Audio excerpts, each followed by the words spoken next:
Keuntungan besar seperti itu terlalu memikat, dan pengaruh dari 3 organisasi bawah tanah utama Radiant City mencapai setiap sudut negara. Jadi itu wajar jika mereka dapat menuai hasilnya. Setiap tahun memberi mereka keuntungan tak terukur, dan ini bahkan dalam keadaan di mana negara memonopoli industri, sementara memerintah logam langka sebagai sumber daya strategis. Negara itu bahkan telah melarang ekspor. 3 organisasi bawah tanah menamakan kompetisi ini Turnamen Insinyur Jiwa Elit Kota Radiant, dan ini mendukung reputasi turnamen Master Jiwa Pemuda Elit-Elit. Huo Yuhao memutuskan untuk memilih organisasi bawah tanah terkuat dari ketiganya, karena organisasi ini juga secara diam-diam terpinggirkan dan dijepit oleh 2 lainnya, Aliansi Du Squatter. Dia adalah satu-satunya yang tahu alasan di balik keputusannya. Putaran awal Aliansi Du Squatter ditetapkan untuk dilaksanakan di sebuah hotel mewah di pusat kota. Salah satu alasan mengapa tempat ini dipilih adalah karena hotel ini tidak jauh dari Brilliant District Hotel, sehingga para peserta tidak perlu melakukan perjalanan terlalu jauh. Bagaimanapun, Huo Yuhao tidak mobile, dan perjalanan panjang akan menjadi beban baginya. Dia tidak bisa membiarkan Wang Donger mendorongnya berkeliling di dalam kota. Green Hotel memiliki nama yang unik dan khas. Itu sedikit lebih dari 1 kilometer jauhnya dari Brilliant District Hotel, dan hanya 2 kilometer dari istana kerajaan Sun Moon Empire, yang terletak di lokasi yang sangat prima dan menguntungkan. Namun, orang sering salah menyebutkan namanya, sehingga orang dengan mudah salah memahami tempat ini sebagai Romantic Love Hotel. Namun, karena fakta inilah ia menjadi cukup terkenal. Properti ini milik Aliansi Du Squatter, tetapi tidak ada yang tahu jika markas Aliansi Du Squatter juga terletak di sini. Green Hotel dibangun dalam skala yang lebih kecil daripada Brilliant District Hotel. Hanya ada 5 tingkat di atas tanah, tetapi mereka yang akrab dengan hotel ini mengerti bahwa zat sebenarnya ada di bawah tanah. Ada 4 pria berotot yang mengenakan jubah prajurit hitam berdiri di luar pintu utama hotel. Mereka semua lebih dari 2 meter, dan mereka mengamati kerumunan orang yang berjalan dengan mata sedingin es.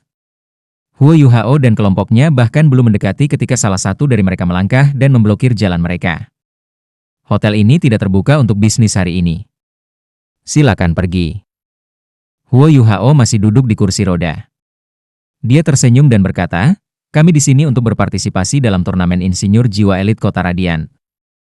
Pria hitam itu tertegun sejenak, tetapi ekspresinya kemudian menjadi sedikit lebih lembut. Insinyur Jiwa dijunjung tinggi dalam Kekaisaran Sun Moon dibandingkan dengan kerajaan lain, dan menyinggung seorang Insinyur Jiwa bukanlah pilihan cerdas bahkan jika pihak lain memiliki peringkat sederhana. Maaf, Insinyur Jiwa. Chapter penyisihan sudah dimulai, dan mereka akan segera berakhir. Kamu terlambat. Pria berkulit hitam berbicara dengan ekspresi penyesalan di wajahnya, tetapi ekspresinya mengandung sedikit lebih banyak rasa hormat dari sebelumnya. Mungkin perubahan sikapnya juga karena aura misterius dari Hichaito mempengaruhi keadaan pikirannya. Huo Yuhao juga tampak sedikit sedih. Sayang sekali. Aku awalnya percaya bahwa aku bisa mewakili Aliansi Du Squatter untuk berpartisipasi dalam chapter final, dan mungkin membantu kalian mengklaim kejuaraan. Bagaimana dengan ini? Aku akan menggunakan 100.000 koin jiwa emas, dan aku bertaruh bahwa aku bisa melewati chapter penyisihan hari ini. Lagi pula tidak banyak waktu yang tersisa, jadi kalian akan memenangkan sejumlah besar uang bahkan jika aku tidak. Tetapi jika aku melakukannya, itu juga berarti bahwa Aliansi Du Squatter akan memiliki insinyur jiwa yang relatif luar biasa untuk berpartisipasi dalam chapter final. Ini adalah situasi yang saling menguntungkan bagi kalian, benar kan? Pria berbaju hitam itu sedikit terkejut. 100.000 koin jiwa emas, kau yakin?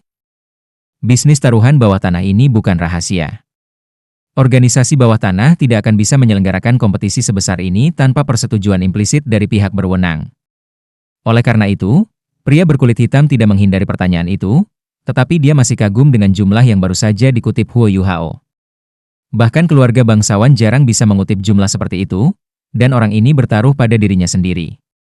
Apakah dia tidak takut bahwa Aliansi Du Squatter akan memainkan beberapa trik kotor untuk memenangkan uangnya? Huo Yuhao mengangguk dengan serius dan berkata, "Aku percaya bahwa Aliansi Du Squatter akan adil.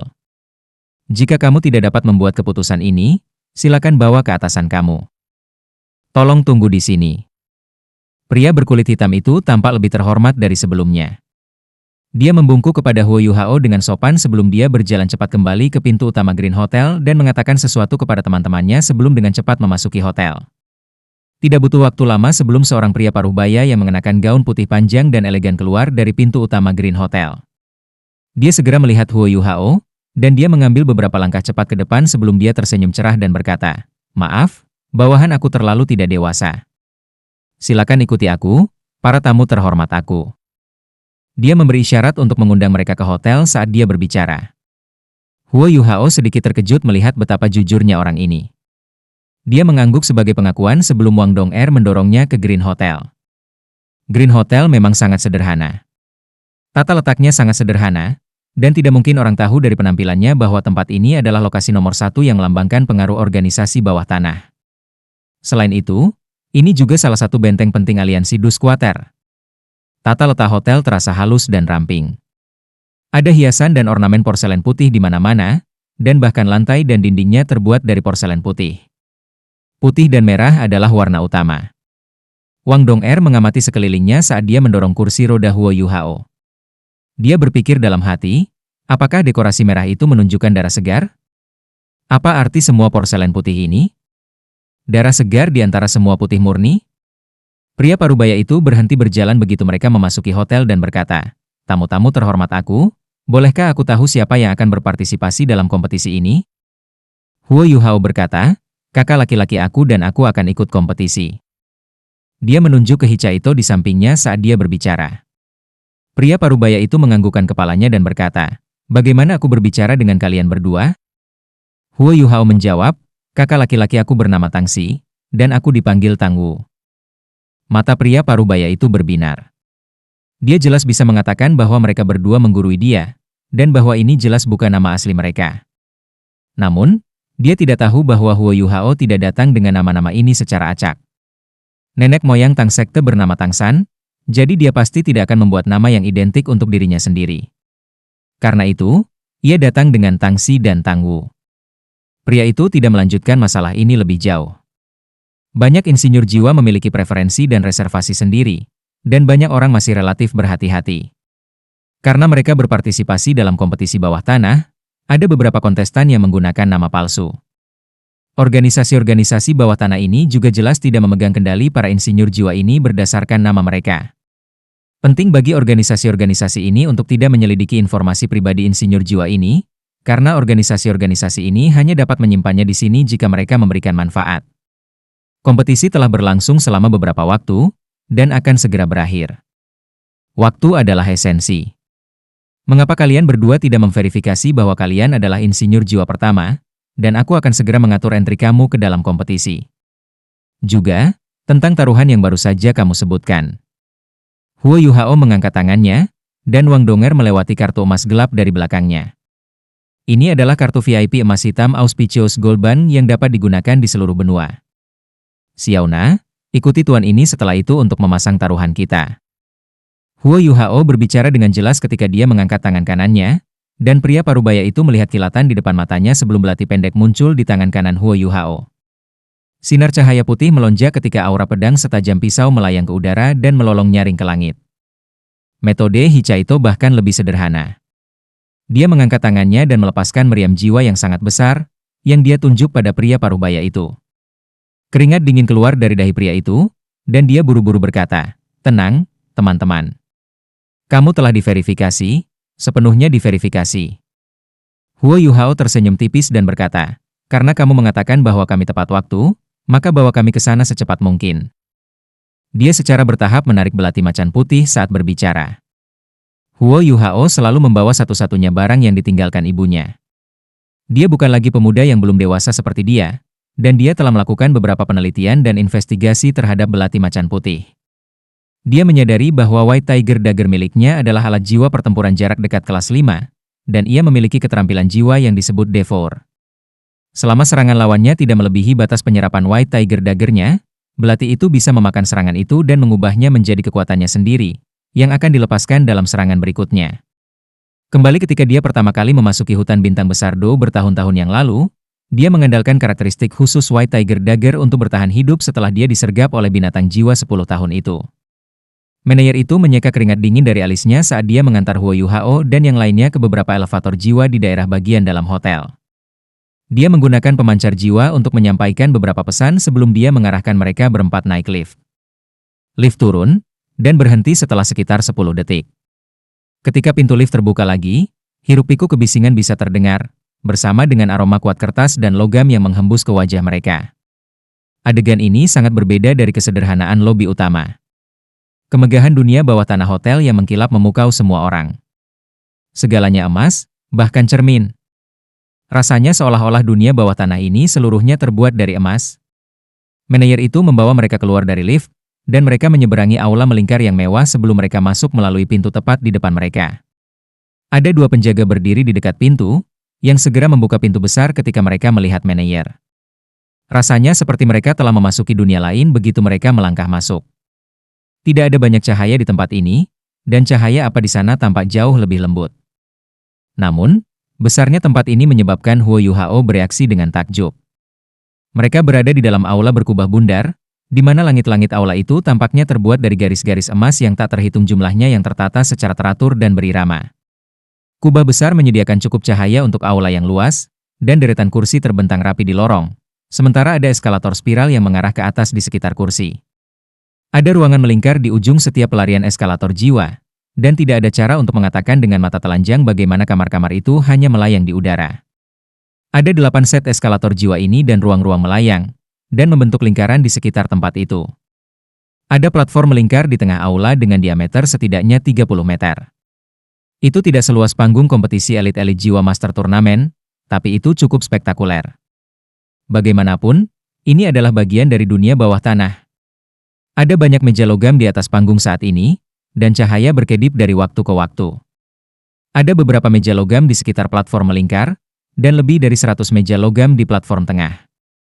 Beberapa meja logam sudah kosong.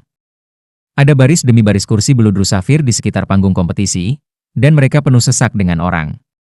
Namun, mereka semua sangat pendiam, dan mereka memperhatikan orang-orang yang bekerja keras di meja logam.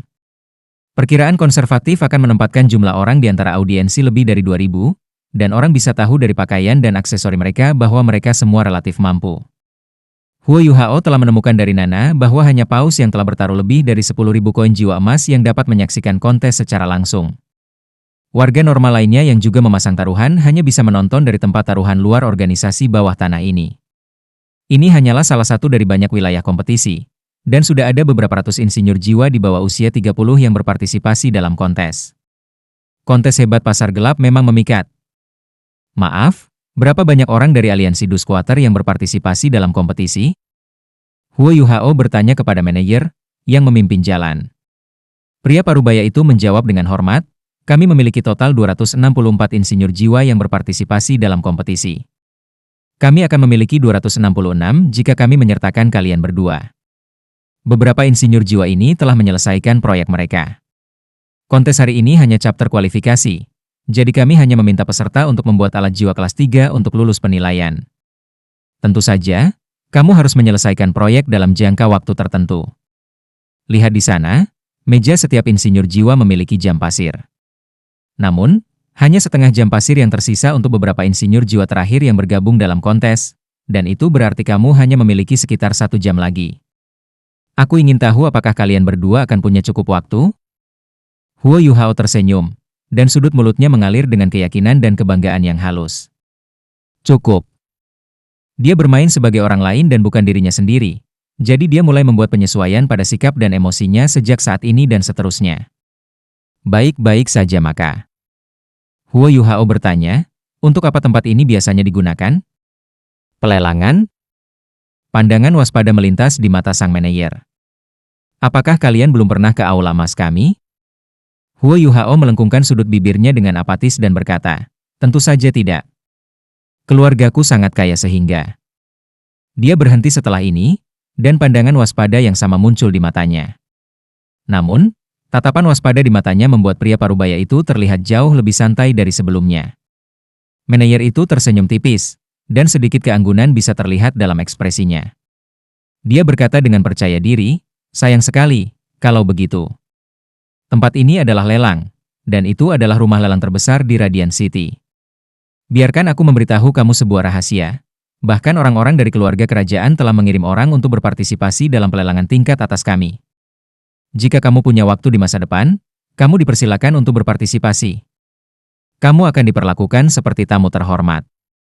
Mereka tiba di dekat pusat arena ketika mereka berbicara, tetapi seseorang menghalangi jalan mereka. Dua orang yang berpakaian sama seperti manajer mencegat mereka. Setelah beberapa percakapan singkat, salah satu dari dua pria yang menghalangi jalan mereka berkata, para peserta dapat masuk, tetapi semua orang harus menunggu di luar. Segera pasang taruhan kamu.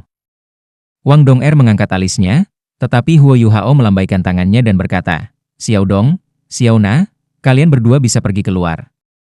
Xiao Na akan memasang taruhan. Aku ingin tahu seperti apa peluangnya hari ini.